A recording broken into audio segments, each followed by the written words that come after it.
The Open at Austin brought another exciting finish to the Pro Tour, a dominant performance in FPO, not by Kristen Tatar, and a buzzer-beater victory for a first-time champ in MPO. Hello and welcome to the HUCK Zone. I'm your man AG, short for Alex Rodriguez, and I'm here on a Monday to talk to you guys about some disc golf. The third stop of the Disc Golf Pro Tour brought the same excitement as the previous two events and was action-packed down to the finish. A few of my thoughts before we head into the leaderboards. I thought the course this year was much better than years past. I don't even know how many changes they made, but they all were for the better. There were some amazing downhill shots, some awesome tunnel shots, and then some wide open shots to really round out the course. This might just be the best ball golf, disc golf course we have on the Pro Tour. Obviously Glendovier's up there, Emporia Country Club, but I think this one is the one that ties it all together the best. It feels the most like a disc golf course. And aside from weather concerns, I think this was the best broadcast that the DGN has brought this year. The DGPT and the DGN should be happy with how things turned out. I, for one, didn't experience any buffering, no issues loading the app or the website, and the picture quality was as clear as ever. We'll see how this holds up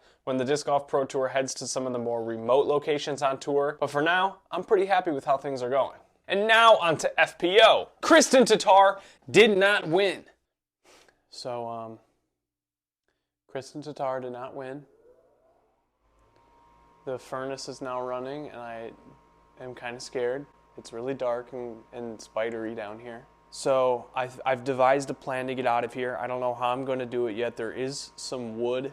Perhaps I could get somebody to deliver me or smuggle me some ingredients. I think the only way for me to escape is to lure Nate Doss down here with the smell of fresh pie. I think if I make a fresh pie, Nate Doss will just float along down here and come rescue me. So, with that said, onward with the scheduled programming. It was Owen Scoggins who in fact won this weekend. This chair is rickety as hell. I'm scared.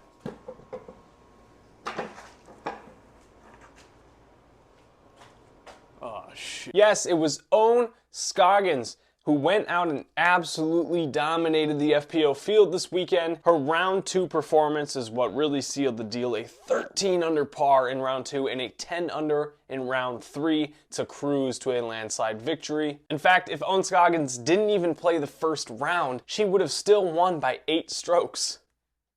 8. And for those of you in on Tatar's chase for 1,000, she averaged exactly 1,000 over this weekend, so she made marginal progress in her quest. Rounding out the top 5 were Missy Gannon in 3rd, Natalie Ryan, Hannah Blomroos, and Kat Murch all tying for 4th. I pretty much nailed my Kat Murch prediction. I thought she was going to take 3rd, just on a whim. I said she was going to take 3rd. She took 4th. Putting the God in Rodriguez. 51 players completed the tournament in FPO, so let's spin a wheel and single out one of them for their performance. All right, we are spinning the wheel. We are spinning the wheel. What's it gonna be? Hey now. Hey now. 22.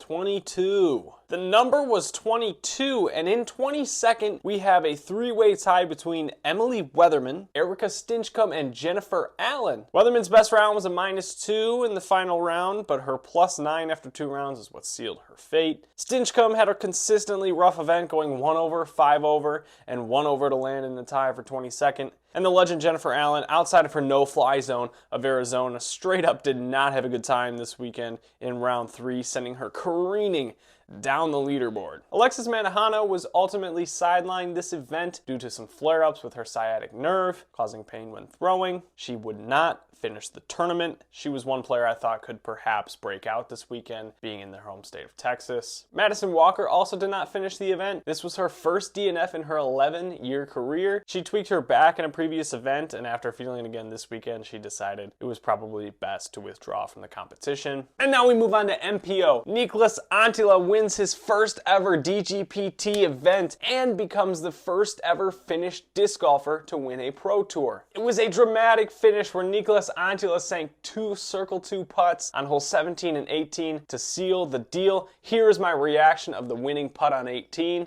All right, live Nicholas Antila reaction. A putt to win from circle's edge. If he misses, there's probably going to be co-champions. Sitting in my bed here with a pot of beans, corn, chicken, cheese, and some onion, actually. We had some leftover onion that I cut up and put in there. Here we go. Nicolas Antila from just outside the circle. I like saying Nicolas Antila. I'm rooting for him. Make the putt. He got it! He got it! Nicolas Antila, his first victory on the Pro Tour. Baller, baby. First Finn to win on the Elite Series, baby. Let's go. What a W for Nicolas Antila.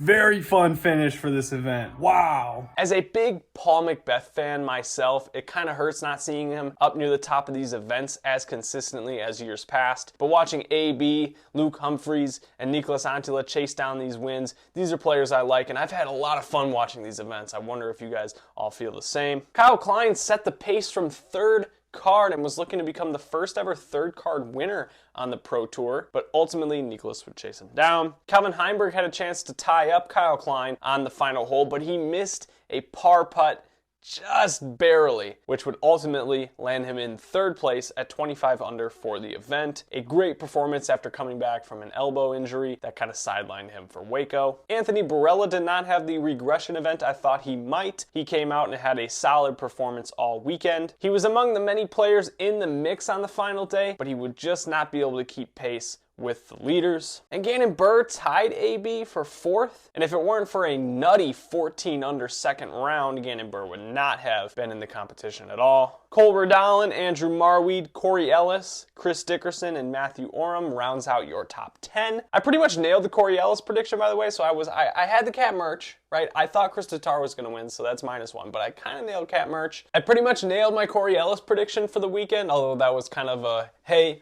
look for him to perform kind of thing, so it wasn't like a set in stone prediction, but I feel pretty good about mentioning his name last week. The prediction I butchered, though, was Emerson Keith winning. Emerson Keith did not win. He did not cook. He is not him. Emerson Keith. Maybe Texas State's. Maybe Texas State's. Maybe I was just an event early. We'll see. And let's hit up the random number generator again to single out somebody else here. All right, let's go ahead and spin this thing. 108 competitors. We're spinning the wheel. What's it gonna be? 15. Okay.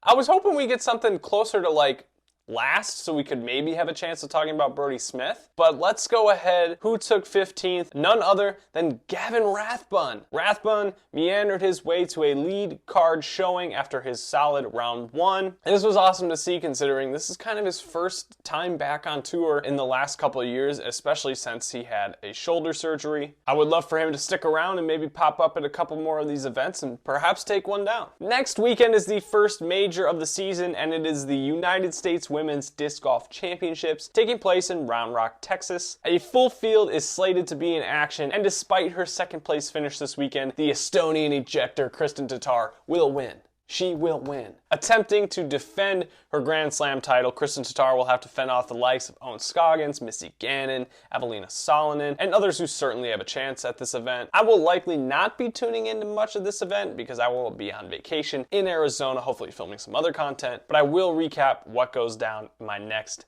episode of the HUCK Zone. The Pro Tour will not be back until the last weekend of March, where both fields will head to Houston for the Texas State Disc Golf Championship. I think this could be a fun event.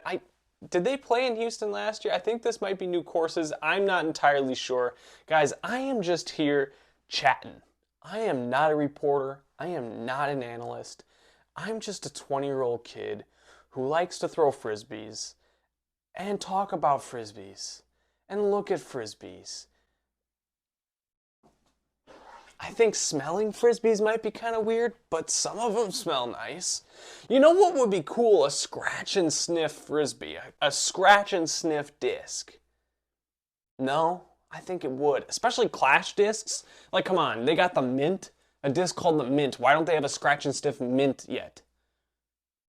What are we doing, Clash? I want to start sniffing.